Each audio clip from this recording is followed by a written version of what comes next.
الله وبركاته. بسم الله الرحمن الرحيم. الحمد لله رب العالمين، وبه نستعين على أمور الدنيا والدين. أشهد أن لا إله إلا الله وحده لا شريك له، وأشهد أن سيدنا محمدا عبده ورسوله لا نبي بعده. اللهم صل وسلم وبارك وكرم وعظم ومجد على حبيبنا وشفينا وقرة أعيننا محمد وعلى آله وصحبه أجمعين. سبحانك لا علم لنا إلا ما علمتنا إنك أنت العليم الحكيم. رب اشرح لي صدري ويسر لي أمري واحلل عقدة من لساني يفقه قولي بجاه النبي وآله.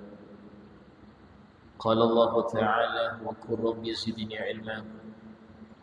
وقال رسول الله صلى الله عليه وسلم: طلب العلم فريضة على كل مسلم. وقال الإمام الحبيب عبد الله بن مسلم بن طاهر بعلوي رضي الله عنه ورضي عن أبيه ورحمه الله ورحمنا به ونفعنا به في الدارين آمين. ومن معاصي الفارج التغوط على القبر والبول في المسجد ولو في إناء، وعلى المعظم وترك الختان بعد البلوغ. Termasuk daripada maksiat yang dilakukan oleh jalan depan atau jalan belakang adalah at-taghawut al-qabr, buang air di atas kuburan. Buang air di atas kuburan atau di atas kubur. Kubur yang mana? Kubur muslim. Karena mayit itu disebutkan al-muslim, yang seorang muslim itu muhtaramun hayyan wa maitah. Seorang muslim itu terhormat, baik itu dia dalam keadaan masih hidup atau sudah wafat.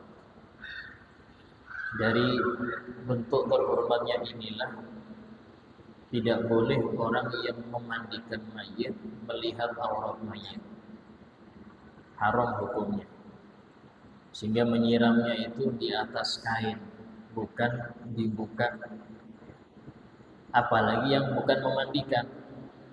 Artinya memandikan mayit di tempat yang mudah dilihat oleh orang. Ini termasuk haram. Ya, contoh di luar rumah hanya itu terpal saja. Sementara sebagian itu ada yang melihatnya, haram, hukumnya enggak boleh. Sebagaimana diharamkan melihat aurat orang yang hidup, maka melihat aurat orang yang wafat juga sama. Bahkan bisa lebih berat. Kenapa? Karena waktu hidup orang tersebut bisa menjaga auratnya. Tapi ketika sudah wafat, dia tidak punya kuasa untuk menutup auratnya. Dan tetapi dia merasa seperti merasanya hidup. Orang yang meninggal merasa seperti orang yang hidup. Karena itulah diharapkan bagi seorang mayit itu apa yang diharamkan ketika dia masih hidup.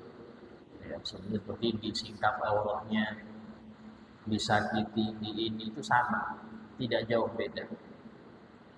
Karena itulah mengotori kuburan. Mengotori kuburan orang yang muslim itu dosa.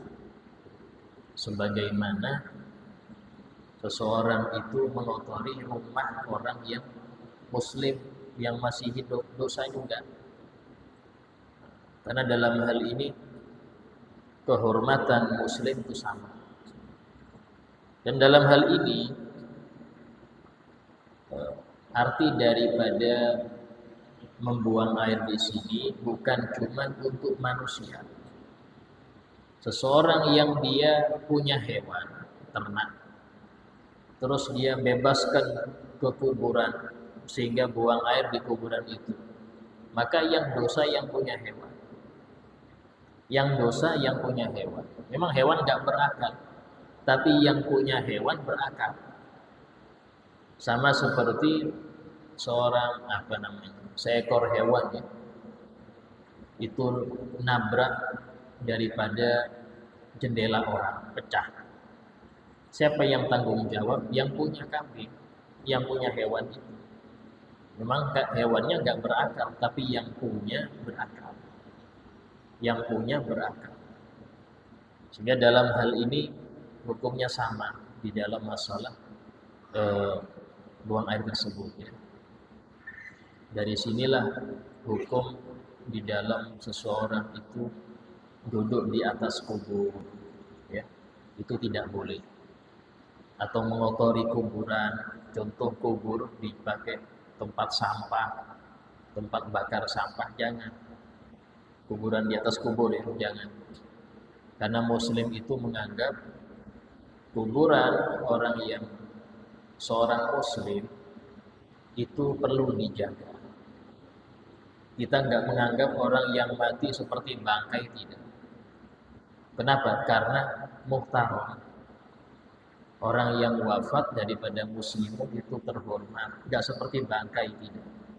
Karena itulah dimandikan, ditutupin auratnya, disolati, dikebumikan. Nah, seperti ini bentuk daripada penghormatan. Kemudian diantara daripada maksiat jalan depan atau jalan belakang, al-baul fil masjid, ya, buang air kecil di masjid. Ya, masjid di sini maksudnya tempat untuk ibadah. Karena itulah ketika seorang itu mewakafkan masjid, maka hendaknya dia tandai dulu yang jadi masjid yang mana. Karena jelas masjid itu perlu tempat wudhu, perlu kamar kecil, perlu parkiran, perlu rumah kaum. Dan itu jelas kalau kita jadikan masjid semua, maka bisa dosa. Anggap rumah kaum. Kalau rumah kaum itu tanahnya adalah tanah masjid, ya, maka dia nggak boleh junub di situ. Karena hukum orang junub di masjid haram, nggak boleh netep di situ dia. Kalau dia ada di tanah masjid. Sehingga kalau wakaf masjid sumpama tanah, maka tentukan dulu berapa kali berapa yang diwakafkan masjid. Sisanya untuk keperluan masjid. Seperti apa? Kita di kamar kecil atau apa itu sisanya. Ini kalau wakaf tanah. Ada kalanya wakaf bangunan. Ya. Saya sudah membangun rumah 3 tingkat. Yang paling bawah saya jadikan toko. Yang tengah jadi rumah tempat tinggal saya dan keluarga. Yang paling atas saya wakafkan jadi masjid. Sah hukum. Jadi kalau itikaf nggak jauh-jauh, tinggal ke atas saja. Itikaf nggak perlu kita keluar rumah, cukup ke atas, itikaf situ. Itu namanya sudah jadi wakaf masjid. Berarti di atas itu nggak boleh yang head ke atas, yang junub nggak boleh ke atas. Itikaf di atas boleh, walaupun sambil tiduran tidak apa-apa. Ya. Jadi dalam hukum masjid ini ada keistimewaan. Karena memang Nabi sabda khairul biqa fil ard masajiduha. Sebaik-baik tempat di bumi ini masjidnya. Anda buang air kecil di rumah Anda silahkan. Walaupun di lantai tidak apa-apa. Tidak ada hukumnya. Untuk rumah-rumah Anda juga. Tapi kalau di masjid nggak boleh. Kenapa? Tempat sholat. Kenapa? Kan tempat umum juga Ustaz. Kadang-kadang ada orang bilang, kan tempat umum juga masjid itu. Betul. Tapi semua tempat umum ada aturannya. Semua tempat umum ada aturannya. Sehingga di masjid ini aturannya lebih banyak. Contoh, tidak boleh memasukkan anak-anak yang nggak ngerti najis, apalagi sampai rame-rame, nggak boleh. Orang gila pun nggak boleh dimasukkan. Ini ada hadisnya, Pak. Dalam suatu hadis Nabi bersabda, "Jannibu sibyanakum wa majaninakum masajidakum." Ini dalam kitab Al-Jami' As-Shaghir di Suyuti. Jauhkanlah anak kecil dan orang-orang gila dari masjid kalian. Di dalam syarahnya disebutkan, dikarenakan anak kecil dan orang gila ini tidak ngerti adab. Karena masjid ini walaupun dia tempat umum, tapi perlu adab. Tempat umum kita tidak menentukan untuk siapa-siapa, tidak. Siapapun yang muslim, Allah. Tapi ini tempat ibadah. Umum tapi ibadah, beda ya. Bukan kayak pasar. Pasar silahkan mau ngapain Anda silahkan. Tapi kalau di masjid beda. Masjid tempat umum, cuman tempat ibadah. Bahkan orang kafir pun itu masih khilaf di dalam masuk dia ke masjid. Orang kafir pun masih khilaf hukumnya ke masjid. Sehingga dalam hal ini seseorang yang dia hukum anak kecil ini kayak apa? Seumpama dia bersama orang tuanya dan dijaga, artinya dijaga di sini tidak sampai bikin ribut, bikin gaduh di waktu 5 waktu, ya, atau waktu kegiatan yang sekiranya mengganggu kekhusyuan mereka, maka silahkan bawa. Atau sudah ngerti dia adabnya, sudah paham adabnya, silahkan bawa. Tapi kalau nggak demikian jangan. Yang dosa siapa? Yang bawa yang dosa. Terus kemudian jika terjadi kemungkaran di masjid, kemungkaran, ada anak main gaplek di masjid, atau ada perempuan masuk masjid nggak pakai jilbab, nggak pakai apa, ini semua yang sadar negur, khususnya panitia, karena tugas mereka di sini. Kalau tidak maka berdosa, karena kewajiban orang yang melihat kemungkaran itu harus merubah kemungkaran itu, artinya menghilangkan. Ya. Jadi dalam hal ini contoh ya, yang paling gampang aja. Area masjid itu wajib pakaian syar'i. Kalau nggak syar'i tidak boleh. Kan ini umum, iya umum, tapi umum untuk muslim. Muslim di sini yang islami pakaian. Kalau nggak islami nggak boleh. Oh ini umum, iya. Nah, ini sama seperti orang masuk semua kantor polisi, umum. Tapi ada keperluannya apa perlunya? Kalau cuma di sana duduk-duduk ngobrol aja, ngopi, nggak boleh sampean. Wabil tempat umum. Sehingga harus kita perhatikan setiap tempat ibadah itu ada adabnya. Ya. Yang mana adab itu sudah diperhatikan. Contoh, seseorang yang dia menggunakan fasilitas masjid, tapi bukan untuk ibadah. Ini kayak apa hukumnya? Itu dibahas di fikih sudah. Bahkan hukum israf, berlebihan di dalam berwudu. Anda berlebihan nih pakai air wudu, hukumnya makruh. Kalau air di rumah Anda, air milik Anda, itu makruh. Tapi kalau air masjid yang uangnya dari kotak amal, haram. Kenapa? Karena ini memakai haknya orang. Kalau sampai habis ada yang nggak wudu, siapa tanggung jawab? Berlebihan dalam memakai air. Ya, itu bukan makruh lagi kalau itu air yang di masjid. Atau mandi nih, mandi di tempat masjid, ya. Yang mana masjid itu biasanya kamar kecilnya itu untuk buang air kecil. Kecuali kalau ditulis silahkan mandi baru.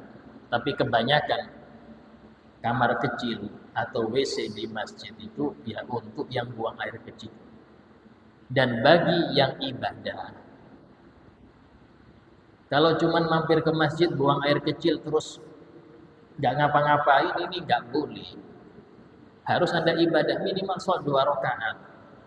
Minimal terus 2 rakaat tahiyatul masjid atau apa, minimal. Kalau memang menggunakan yang bukan untuk fasilitas ibadah, maka usahakan naruh ke kotak amal. Kenapa? Karena Anda memakai fasilitas yang bukan pemakai. Ini hanya dipakai oleh yang ada kaitannya dengan ibadah di masjid. Ada kaitannya. Kalau cuma mampir aja buang air kecil terus keluar, nah ini bukan pemakai masjid Anda. Tapi dia nggak beribadah di masjid, tapi pakai fasilitas masjid. Jadi kalau WC umum silahkan. Tapi kalau di masjid bukan WC umum gitu. Ini harus Anda bedakan. Ya. Jadi ini banyak. Ada kitab khusus yang membahas masalah masjid itu ada. Contohnya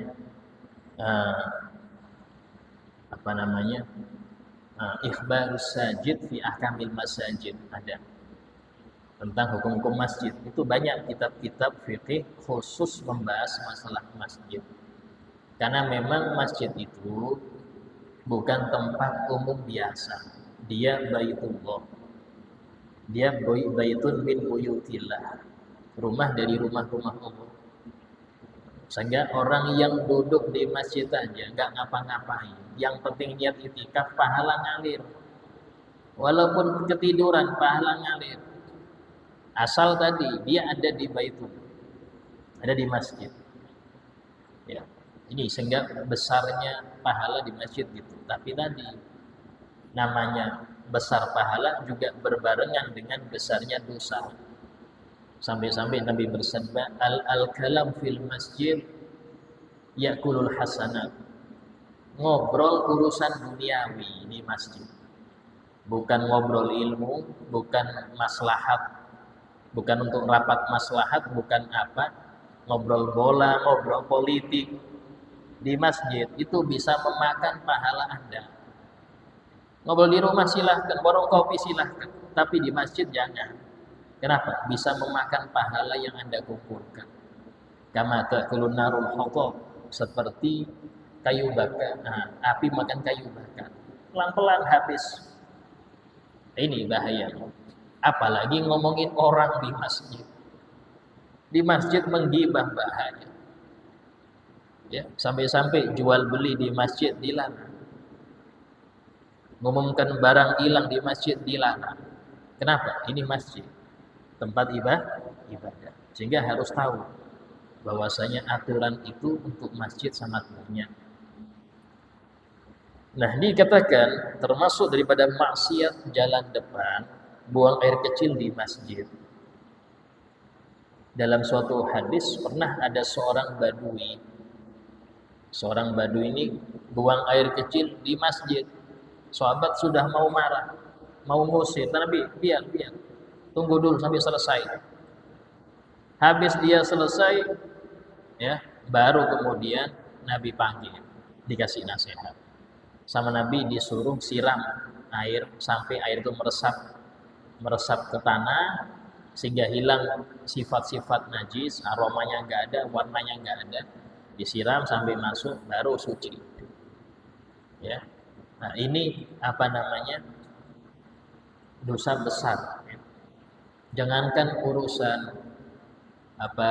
buang air kecil, buang ingus di masjid dosa, meludah di masjid dosa. Bahkan nggak termasuk adab orang yang meludah di tembok luar bagian masjid. Ada ketika Syekh Abu Yazid Al-Bustami radhiyallahu anhu qaddasallahu sirruh, itu beliau mendengar ada seorang yang terkenal sebagai wali ada di kota sana. Maka beliau Masya Allah ngambil berkah menuju sana dengan murid-muridnya. Yuk kita samperin. Pas waktu itu hari Jumat. Hari Jumat pas sholat asar. Ketika nyampe ke sana, sang orang yang dibilang wali ini baru keluar dari masjid. Dan dia mungkin ada mau berdahak, meludah di tembok luar bagian masjid. Maka kata Imam Abu Yazid kepada muridnya, sudah kita balik aja, kita pulang, nggak jadi lagi. Sehingga ketika sampai perjalanan, muridnya bertanya, kenapa wahai Imam? Bukankah orang yang tadi keluar itu yang akan kita datengin, kita ambil berkahnya? Kata beliau, tidak bisa menjaga amanah Allah orang yang gak beradab. Gak bisa menjaga amanah Allah. Apa itu? Kewalian. Gak mungkin kasih kewalian kalau yang gak beradab. Gara-gara dia meludah di tembok masjid, luar bagian luar, itu sudah dianggap dia bukan wali. Ini yang bicara Imam Abu Yazid Al-Bustami, seorang wali besar di masanya. Yang mana dalam hal meludah pun itu di luar, itu enggak boleh ke tembok, apalagi di dalam. Ya, termasuk pakai debu masjid untuk tayamum haram. Anda pakai debu masjid untuk tayamum ibadah, haram hukumnya. Kenapa haram? Karena dia wakaf. Debu wakaf nggak boleh dipakai. Dalam fikih debu barang wakaf nggak boleh dipakai. Nah, ini untuk sholat. Karena itulah kalau di Mekah itu biasanya ada tulisan ma'un musabbal li syurbi, air wakaf untuk minum. Bisa jadi jalan itu. Ada ma'un musabbal lil wudu. Kalau tulisannya air wakaf untuk minum, nggak boleh pakai wudu. Nggak ada lagi air, tayamum sampai. Ini air banyak, ini wakaf, nggak bisa diganggukan. Wakaf itu sesuai dengan syarat yang wakafkan, jangan diganggukan. Nah, sama seperti itu ya. Sehingga dalam hal ini penting, hal-hal yang bersifat wakaf itu harus hati-hati, tidak boleh sembarangan. Ya. Contoh seumpama ada orang wakaf kipas angin masjid. Untuk siapa ini? Masjid Nurul Falah. Maka nggak boleh pindah ini kipas angin. Saat ini tetangga masjid mau ada acara, boleh dipakai nggak? Boleh. Ini sudah wakaf. Kebanyakan di masjid nggak juga gimana? Nggak boleh, karena sudah wakaf. Sampai kapan? Saat rusaknya. Kalau sudah rusak nggak bisa lagi, lepas. Ya. Bahkan kata ulama, seandainya yang rusak itu masih bisa ditukar dengan yang baru, tapi dengan bayar, maka wakafnya lanjut. Nggak boleh dibuang kalau masih bisa dirongsokkan sumpama. Ditukar dengan yang berfungsi, walaupun memakai bayar berapa, wajib dilanjutkan kalau memang ada dana. Dan wakafnya tetap, karena wakaf itu pahala akan mengalir kepada yang berwakaf selama barang wakafannya berfungsi, artinya tetap dipakai. Karena itulah haram menjual barang wakafan, karena dia memutus pahala orang yang wakaf. Kecuali ini dalam mazhab Abu Hanifah. Abu Hanifah mengatakan boleh kita menjual barang wakaf yang sudah usang, dengan catatan uangnya tadi itu dibelikan kepada yang manfaat juga, yang kaitannya dengan masjid. Boleh. Mazhab Abu Hanifah. Mazhab Syafi'i tidak, dipakai saat rusak. Itu ya. Sehingga dalam hal ini walau fi ina, walaupun di wadah dia, alhamdulillah pakai botol, tapi di masjid kencingnya, ini pakai botol, tetap hukumnya nggak boleh. Ya, nah, itu di dalam hukumnya. Bahkan dalam hal ini, dalam suatu hadis Nabi bersabda, "Uridat alayya dunubu ummati." Disodorkan kepadaku macam-macam dosa umatku, macam-macam dosa yang besar sampai yang kecil. Sampai Nabi bersabda, "Hatal qada yadkhiluhu ar-rajul al-masjid." Sampai qada itu kotoran mata yang dibuang oleh seseorang ke masjid. Itu ketulis dosa. Naudzubillah, sama ada orang ya di masjid sambil santai membersihkan hidung. Tahu-tahu selesai di gini kan, jatuh, haram, wajib dia buang. Ini ngotori masjid kan.